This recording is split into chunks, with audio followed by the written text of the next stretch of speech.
So ito lang yung nakuha natin mga kabiyahero, dalawang kabuti lang na malalaki.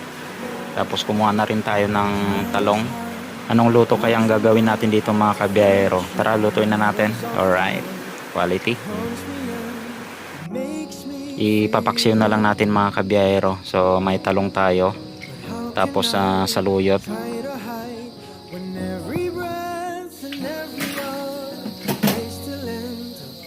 Ayan, luto na yung ating paksiw na may sabaw. So mahilig kasi tayo sa sabaw.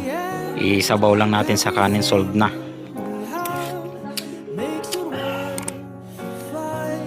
Ayan, kain tayo mga kabiyahero. So parisan natin siya ng tuyo, tamang tama sa maulan na panahon. Tara guys, kain tayo. Yun, no, sarap na ito mga kabiyahero.